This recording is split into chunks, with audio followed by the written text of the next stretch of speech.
Hey, everybody, welcome back to the GPU Audio podcast. We have officially chosen a name as of episode 2, and there's a reason for this madness, but we are calling this the Innovation Lounge or the Innovation Lounge podcast. See, I already forgot. Are we adding podcast to the end of it, Bill? GPU Audio Innovation Lounge. There we go, the GPU Audio Innovation Lounge. So it's funny because this is actually named after an event that we're planning that we mentioned in episode 1. For the NAMM show in April called the Innovation Lounge. And, Chris and Bill will get more into all of the events and stuff that we have coming up. But yeah, we're calling this the Innovation Lounge. It's a place where we can casually talk about, music and pro audio news, what's going on in innovation. But for these first few episodes, we actually wanted to spend more time letting the audience get to know the company. Because we haven't really had a lot of opportunity over the last, I would say, like 9 months, probably since June, since the last NAMM, to really get out there and just talk about what we all do at the company. And especially from the developer side, our developers are always hiding in caves. We generally have them off in the shadows actually doing the real work, while the rest of us pontificate about the possibilities of this technology publicly.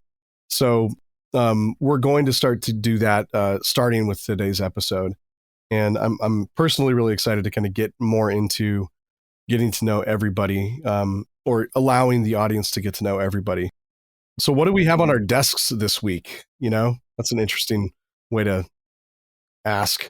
What are you doing with your time at GPU Audio? What is everybody doing?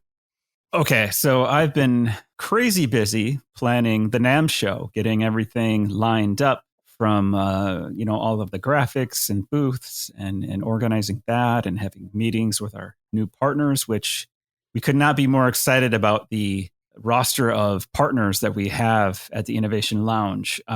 We mentioned this in the last podcast, but I think it's worth mentioning again. We are joined by Splice, and personally, I'm incredibly excited. I use Splice nearly every day in my music production. And I'm a huge fan of their Koso app, which is, in my opinion, like the best mobile music production app out there for just generating ideas, just breaking through, writer's block. You can start an idea flowing really quickly. And you can also export what you're working on in Koso into Ableton Live, which is the DAW that I use primarily. So super excited to hear from the Splice team, what they have going on. We'll have a immersive array in the middle of our room where people can walk through and experience immersive audio. And this is powered by Genelec and Apogee. Who else do we have? Oh, Mantra. Mantra is a partner of ours. They make some incredible instruments, and their founder and CEO, Brian De Oliveira, is a phenomenal composer. So we hope to have Brian get up on the stage and talk about his work and what they're doing at Mantra. Well, we've also got hardware sponsors. So Apogee is jumping in. Yeah, Apogee's jumping in, contributing interfaces. Oh, we got Razer, one of the coolest laptop computing accessory companies. I'm using all Razer stuff in my office, funnily enough. So they're contributing laptops to the experience. And then we have Soyuz microphones also coming in. It's just really like, and Soyuz is interesting because they're such a traditional hand-built company, but to me their branding is really innovative, the way that they push everything forward. So like it's interesting that they're such an analog company, but they're so tied into a digital world. Like I know about some other stuff that they're working on, and yeah, there's no shortage of innovation there as well. So, but yeah, those are the other guys, right? Also, it's worth mentioning that you're using a Soyuz microphone right now, and oh yeah, since I edited our podcast last week, your recording sounds noticeably better tthan everyone else's. So let's try to plug keep it that way. Yeah, John's either got the best mic or the best voice, or both. Well, let's just try to keep it that way so that I don't, get depressed and stop doing the podcast. So keep the talent happy. Yeah. So, Chris, what's on your desk? Well, I misinterpreted that, what's on your desk, because I was going to say what's on my desk is a book of Marcus Aurelius meditations and a really old school phone, which is my main cell phone or mobile. So that's literally what's on my desk. What's on my desk in sort of GPU audio terms is everything to do with the space and time bundle, basically the press release for that, making sure the news outlets know about it. However, what I want to share with the audience today is the Discord events which we've got coming up. So we have 3 Discord events coming up. The first one is going to be a drop-in session where people can jump into the call with hopefully with Jonathan and ask questions about how to use the plugins, the problems that they're having, resolve any issues, any questions about them for different operating systems, whether they're Mac users or Windows users. So it's going to be kind of an hour-long session, which is going to be based over audio, which we're then going to open up to text questions if you're not able to, appear in that first audio session. And it's going to be like a session just to help people if they do have any issues with the plugins. So that will be after the space and time bundle release. It will be probably the second week of March, we're hoping for. Then we're going to have a space and time bundle event, which is going to be based around the new bundle, which GPU Audio have just released. Again, just detailing maybe the plugins themselves, how they might be used. We're also going to be talking about the IR competition winners during that Discord event. So that is going to be the official announcement for the IR competition entries. We've had hundreds of entries for that. We've had an amazing selection of stuff, as I mentioned on the last episode. And also, if you want to tune into that episode, it's going to be at the end of March. We're going to be giving away some free tickets to our NAMM event for people who are in the area, which goes on to the NAMM Live as well. We're going to have a NAMM Live Discord event during the show. We'll probably just collar somebody and they'll join us on the podcast, maybe 2 or 3 people. So yes, 3 upcoming Discord events to look forward to. I think we're also potentially going to be doing a Twitter live with Genelec during the NAMM events as well, because Genelec and Splice are both coming to the table with tons of ideas about other artists and other developers within their communities, artists, like I mentioned, producers, sample designers, things like that. So yeah, there's probably going to be a ton of stuff going on that week. So I would just encourage everybody, if you're in California, between the 13th and the 15th of April, plan on coming to NAMM. If you don't have a pass and you happen to be like an influencer or a YouTuber and put out content with a decent audience, we might be able to help you out also, just based on a relationship that we have with NAMM directly. So feel free to reach out to Chris if you've already been in touch, because I know that some of you guys are listening. As we wanted to give the audience a chance to get to know the company, we thought we would bring our friend Andrés. Hello, Andrés. Hey guys, thanks for inviting me and having me in this podcast. So Andrés, who are you? Why are you part of GP Audio? What do you do? Okay, well, my role in the company is essentially I manage all the development on what concerns the GPU side of the development. So for people to get an idea, the company is divided internally in groups. Of course, there's a big group in there that handles all the, let's call it the backend development, and everything that concerns executing on the GPUs. That's the main thing we do. So I'm essentially the manager of the development on the GPU team. How long have you been part of the GPU Audio team? Like, can you describe like how you ended up being part of this thing? Yeah, sure. Well, that was a kind of a long story. I've been in the company for almost 7 years now. Even before this was a company, in a way. I ended up here by chance, I guess, like everything in life. I was contacted by Sasha. I guess everybody, all the audience knows Sasha at this point. I get contacted directly by him. He was looking for a sort of freelancer to do a proof of concept of a crazy idea he had about running audio processors in the GPU. And actually, the main idea he had, like in his mind, he already had all the idea of how to do the final technology we end up developing, this scheduler and all the modules. But he wanted to do just a proof of concept. And I developed back in the day, that was 2016, more or less. I developed the very first prototype of actually one of the processors that is coming in the next bundle. The delay processor that will be released in the next bundle. That was the very first prototype we did 7 years ago. No way. So that was the original That was the original experiment. one. Yeah, exactly. Why did you choose the delay at that time as a processor? Was it just that on your was mind the at the first. time, or? Well, it was not me choosing it, but the idea was at that point I knew nothing about DSP, and our DSP expert essentially, because of how the GPU architecture works, we decided that was a really good fit for the GPU architecture. It was a really light processor, just to make a proof of concept to see if we can actually meet the requirements of like latency requirements and the round trip from going from CPU to GPU back and forth, all that. It seems like a natural choice. The delay of all the different options that we had back in the day, there were like the original processors are 4 processors, and delay was the lightest one in a way. The other 3 processors, well, the people already know them. Is what we call the modulation bundle: Chorus, Flanger, and Phaser. Those were the other 3 processors we did between 2016 and 2017, more or less. And then it was like a roller coaster from there. We started with this really tiny proof of concept.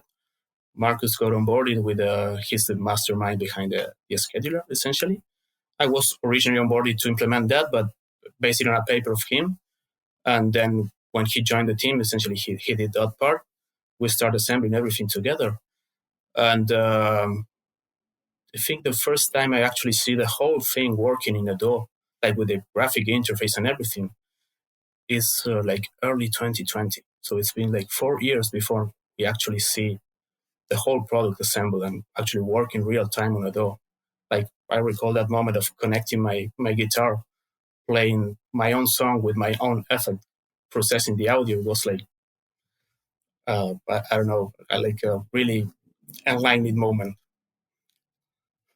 Yeah, that must have been cathartic, Exactly. to say the least. To be like working on something for so many years and then finally see it. And honestly, and I joined the company around late 2019. Just before that, I think. Exactly. If Yeah. I remember correctly. Yeah, so it was right around the time that came out, and I remember you guys being extremely excited. When the interface came out, but I didn't know the history at that early point, when I joined, of how long you guys had been working on it. What was it like when you first saw YouTubers post for the first time, demos of using this, and you started seeing people out in the wild? I think at least at the moment I realized we were actually out there and everybody was starting to know us was like early last year or mid-term last year or something like that. And yeah, it was crazy seeing how we went from 200 users to 20K, like not overnight, but in a bunch of weeks.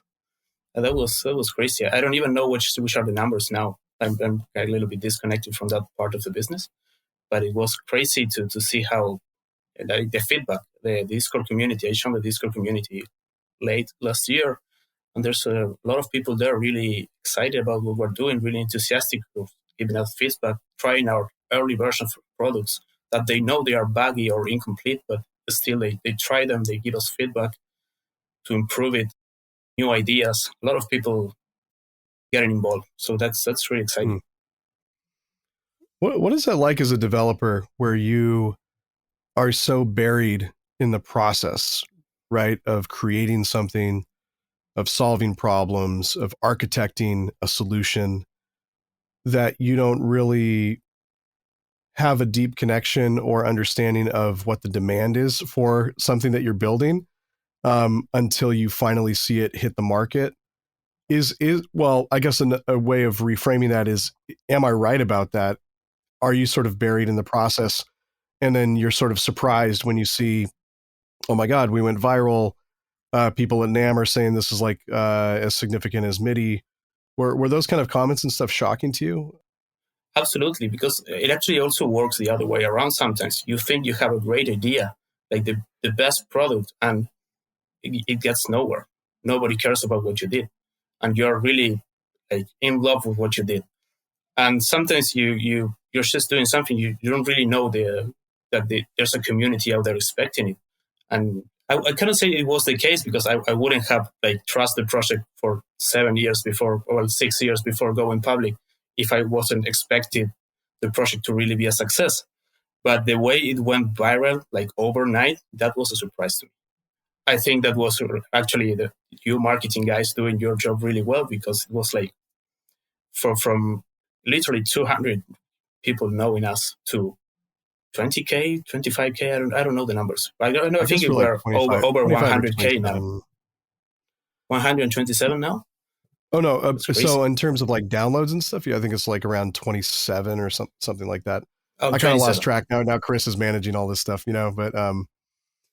but yeah, the community has really locked on to what you guys are doing, on the developer side. And something that really strikes me is how it's made an impact on the B2B side as well as the B2C. That must be tricky, wanting to develop something that's going to serve products, but also serve developers, working on all that stuff at the same time. I'm sure there's significant challenges when it comes to building that.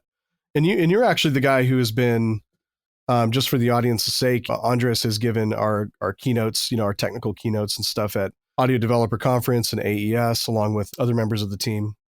No, I was saying, yeah, that was actually the moment I actually got in contact with the community for the first time, especially AES. And then the ADC event, I met a lot of the people who chat on Discord.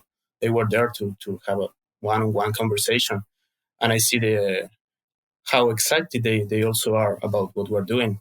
And that's really inspiring. It gives you the strength to carry on with what we're doing, right? And want to do even more stuff. What are the biggest milestones do you think you've hit in terms of reaching that developer community? I think in the past, if we talk about getting to the community, I think the early access, choosing this FIR Convolver as our first demo, that was a right choice to do, and because essentially, as I mentioned before, we started with this delay, which is quite a complex, well, not that complex, but it's not just one component. It's a mixture of components to get the delay processor. But the FIR component is just that, a convolution component, which everybody that is in the audio industry know what it is. They all know that it's a challenging thing to solve in terms of resources, performance, and everything. So that gives us the opportunity to automatically engage with them, and then they understanding that what we're doing was actually bringing all the potential of the GPU to the audio processing, and actually benchmark that and compare it with known implementations on CPU side on the traditional audio industry. So that was for sure the biggest milestone to become public. But going a little bit back in the history, before everybody knowing we were here, to me, the first big milestone was assembling the whole product together, the one I mentioned before in early 2020, when we tried the whole tool chain from getting the audio on the audio interface, going all the way to the GPU, processing it with 1 microsecond latency, and going back into the DAW graphic interface and everything. That was a huge milestone for us. And then something that also happened internally, but it makes no difference for the public, is that after that was, of course, a prototype. It means that it's not programmed in the best way possible. The structure of things, the design of things is clearly not the best possible. It's just putting all the things together, all the ideas together as fast as possible and in the best possible way without infrastructure. So after doing that, we have to essentially refactor internally everything we do to have the infrastructure we have today. And that was like 1 year plus of working internally to just deliver the same thing, but properly done internally. So that's something that probably people, the audience doesn't even notice. But internally, our process has improved a lot over the last year and a half, I would say. And that's what allows us to do more processors in less time, essentially, to reuse better use of our code, better designs of internally, get more performance of that. We comparing with that original prototype and all that. So that's another milestone internally that really makes a difference for us. Yeah, and that's really unlocked the B2B conversations we're having with partners now too, hasn't it? Absolutely. Well, these new designs is in a way were driven by the design of the SDK, which hasn't been fully made available yet. We presented it back in September and November for the NVIDIA GTC and ADC in London. But the final version is not yet available for developers. But essentially, this refactoring I was talking about, it was driven by designing everything so that a third party can also use the engine for their purposes. So it's not just our processors that we reveal as a sort of demo of what we do so that they can actually try it and see the potential of it. The idea is that they can also do their own stuff with it, right? And that's exactly where partners come in. We already have partners coming in saying, oh, I want to see it to do this, this, and that. They are using our SDK. We're collaborating. Actually, we program together with them since the SDK is not 100% public yet. So yeah, that's another so to say, good decision we made when back in the day when deciding how to redesign the product. I think going for the SDK was the right choice to make. Definitely, yeah. And you have to, I think with the SDK, you have to be aware of like what developers need when they are building plugins using it. You have to be aware of their point of view. It's so important. And that for me is where GPU audio is going to become really exciting when like third parties have the ability to use this technology, you know, as well as the stuff that we're collaborating on, you know, as well as the partners that we already have. Absolutely, yeah. This designing an SDK, it's a great challenge because you have to take into account the point of view of different people, not just. So essentially, when you're doing software development, you usually divide developers into back-end developers and front-end developers. In the company, we have of all kinds, right? There's people doing the graphic interface, that will be front-end, back-end will be the engine, the GPU team. Then there's the people that assemble everything together. When you want to design an SDK, you need to take into account that the user might be either wanting to do something on the back end or on the front end, because essentially our solution allows both.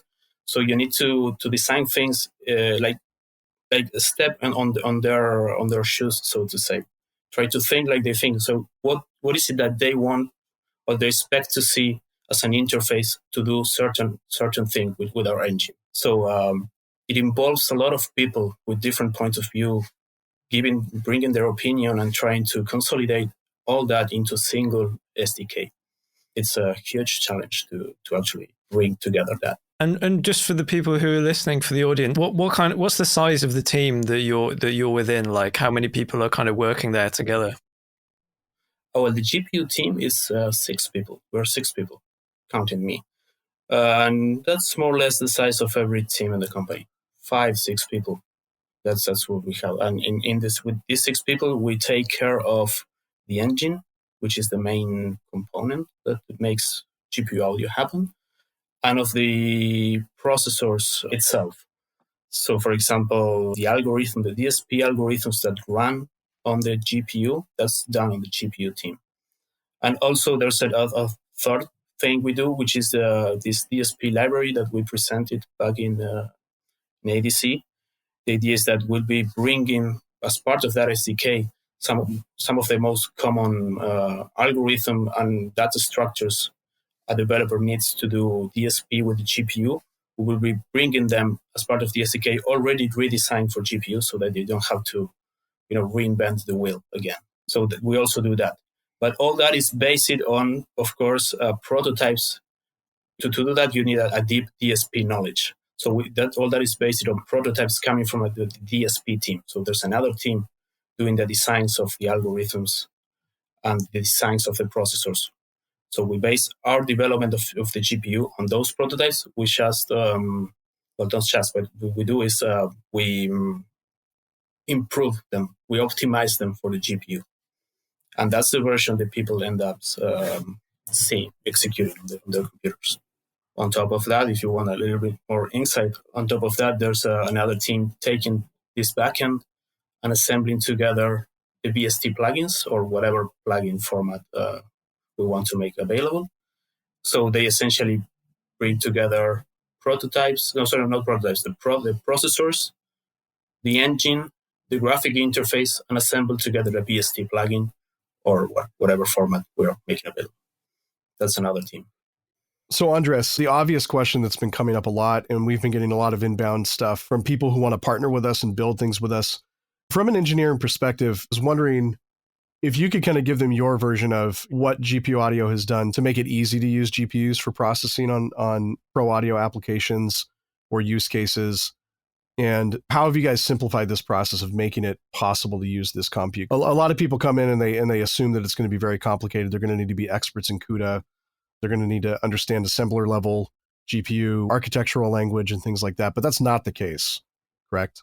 Yeah, well, the idea is to make it as simple as possible for them to integrate their solution. Essentially, migrate, if you have already your processor that process like your DSP component or wherever you want to migrate it to the GPU, we'll be providing this library I mentioned before with structures and well-known algorithms like filters and the most common used components, so that you can easily assemble your effect already designed or redesign it easily to the GPU.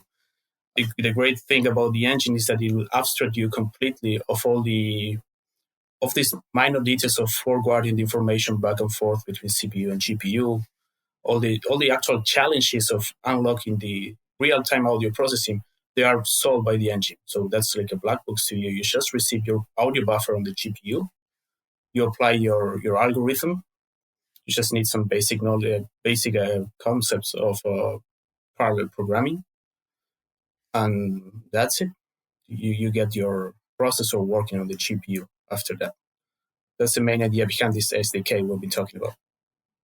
Amazing. Yeah. And developers don't have to, speaking again in the vernacular, developers don't have to reinvent their entire plugins necessarily to implement. Like we have partners that are just implementing a single algorithm on an entire platform that they've already built, and it's working elegantly in this way. I thought that was something from the business sort of perspective that I thought was really interesting development over the last couple of months, was watching a partner do this. So I think that's really encouraging, and that's what you guys mean by middleware, right? Exactly. That's exactly the idea. And we are, as you mentioned, the partners, the collaborations, we are actually open to do it together. So you get your first version like working side by side with us. And then once you have this little experience, you just move on your own. That's the idea. What are the things that really excite you about this tech? Maybe it could be an industry. Maybe it's something that isn't really mainstream just yet. Yeah, when you asked me before about the milestones, the reason I asked if it was past milestone or future milestones is exactly because the idea what we're working on in a way already. Where should GPU audio be in the next 2, 3, 5 years or whatever in the future? And I think the first two big technologies that are immediately unlocked by GPU audio is one is the spatial audio that you just mentioned, and to me the most exciting one is machine learning or artificial intelligence applied to audio, which is something that is already happening. It's kind of mainstream already, but there are a lot of limitations from technical limitations, like the amount of instances of a plugin you can do, how you train your neural network or your solution to do what it has to do. GPU audio can really unlock them to do, for example, real-time training, hundreds of instances instead of just a bunch of instances, which is the problem when you use a CPU. Essentially because GPUs, although they were not originally designed for that, over the last 10 years, they have native tools, native components to do neural networks. They are meant to be used for video, especially, but the reason it's not used for audio. It has to do with the specific characteristics of how you process audio. GPU audio is solving that part. So now you have all the tensor cores that are so well known nowadays. All that stuff is now available for you to use. But of course, since this is a completely different platform with respect to the usual way of programming a GPU, then you need to kind of reinvent the engine behind the neural networks, the inference engine. So we are actually working on that. We want to bring an inference engine that will allow people to real-time training, as Sasha likes to call it, continuous training. So as you process audio, you can keep training without latency your neural network. And of course, GPUs, the other thing that they have is they are designed for scalability. And it's related with the cloud solution that you mentioned before as well. Since they are designed that way, that will also allow to have hundreds of instances depending on each neural network, but hundreds or thousands of instances of these kind of plugins, which is something that's not possible nowadays. So all these companies doing like demixing stuff, adaptive equalizers, all that kind of things that are based on neural networks, it's like a perfect complement with what we do. We can really work together to unleash the full potential of our solution and their solutions together. I think that's the most exciting thing that's coming. And it's right in front of us. It's not too far away. Yeah, I concur. I 100% agree. That's the part that gets me the most excited too. And honestly, it's the thing that people were bringing up the most. I mean, I remember 2 years ago when we started pitching, we were raising money, and we were also talking to other companies about collaborating with us. One of the first questions they always had was, this seems like it would impact the machine learning community, or this seems like it would impact AI audio and stuff like that. And they were asking questions about this. So the fact that we've gotten from outside conjecture to the point where we're actually developing something now that's going to yet again represent like another breaking of new ground in a way, that's extremely exciting to me too. And actually that's one of the reasons that we've invited so many AI based startups and companies to be part of our NAMM experience, to generate more talks and more conversation around this subject. So, and Andres, you're going to be there, right? You're going to be in Absolutely, yeah. California? I'm glad to join you on NAMM. Yeah, I'm looking forward to it. And Bill mentioned before the guys from Mantra will be there. Mantra is a spatial audio. That's the other field that it's really interesting to get into with GPU. Yeah, exactly. Mantra's going to be there. So yeah, anybody listening, if you want to come in and talk to Andres more about how he's enabled GPU audio for everybody, this would be the perfect time to set up a calendar invite. Come and hang. So Andres, I guess the final question that I would have, and that the audience would probably be wondering, is like, for this episode, we're probably have a number of developers from the independent side all the way to the professional developer community listening. If there was anything that they could do to sort of prepare themselves for using the GPU Audio SDK when it eventually gets released, what would you suggest? Are there any starting points? I know that we have our own videos sorted from ADC. That workshop is now online on YouTube, but are there any other resources or any other portals that you would point them to in regards to getting familiar with CUDA and those types of things? Or, you know, how much CUDA knowledge is needed if they want to start diving into this world with you once the SDK gets released? Yeah, well, CUDA knowledge, what we're trying to do is to sort of reduce that gap between the CUDA knowledge you need to actually do a processor. But it all depends of what you really want to do. So our idea is to bring this library that most of the common components will already be there. So ideally, you will just combine them together. So with DSP knowledge should be enough. But still, you need some basic CUDA knowledge to know that you're combining things in the right way and that kind of things, right? But then if you want to dig deeper, probably don't want to use our library, and then CUDA expertise is really recommended for that. The point is that the environment and the sort of abstractions that we develop are a little bit different of the usual way of programming in CUDA. So there will also be a sort of learning curve. We're trying to come up with tutorials or stuff for that we make available at some point. So to advance CUDA knowledge and knowing that all these primitive functions that CUDA brings you, it's a plus, but you need to be aware that we won't be able to use them directly because of the way this scheduler works. To put it simple, we sort of bypass the CUDA driver and schedule tasks in our own way. So calling these primitives can essentially, from inside the processor, can essentially break the solution. So we forbid that in a way, and we bring new abstractions for that. So you need to relearn that part a little bit. If you're a CUDA expert, like proficient level, you need to do it in a different way. You need to be aware of that. It's not hard. If you have that level, you get it immediately. You just need to be aware you cannot do that kind of stuff. So that's essentially the gap we were trying to fill right now. How do we communicate of this particular way of programming the GPU that we have with the developers? In terms of resources, I will say that this ADC workshop is the best starting point, because that's essentially where we present these abstractions. We give concrete examples of them. We share code and how we structure things. The interfaces, everything is available there.